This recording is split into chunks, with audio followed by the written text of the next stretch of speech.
বন্ধুরা আজকে মামাম কিন্তু স্নান করেছে, একদম পরিষ্কার হয়ে গেছে। বিউটি কুইন লাগছে, বিউটি কুইন। ও বিউটি কুইন কিভাবে হ্যাঁ হ্যাঁ করছে দেখো, বিউটি কুইন। জানো বন্ধুরা, মামাম দাঁত মেজেছে, স্নান করেছে, পরিষ্কার হয়েছে, কিন্তু গলার মালাটা ছোট হয়ে গেছে বলে আমি খুলে রেখেছি। এখন দেখি গলার মালাটা বড় করে পরাতে হবে, তাই না? তাই পাগলি, পাগলি রে। আমাকে কেউ ওই ঘরে যেতে দিচ্ছে না, মনে মনে চিন্তা। আমাকে কেউ ওই ঘরে যেতে দিচ্ছে না, আমাকে কেউ ঠাম্মির ওখানে যেতে দিচ্ছে না। কি খাচ্ছে আমি একটু দেখে আসতাম। পিঠটি খাবি?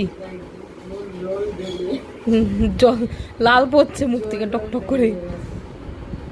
আমাকে যেতে দিলে না। আজকে ডিমের গন্ধটা খুব টেস্টি পাচ্ছি, কিন্তু খেতেও তো পারবো না।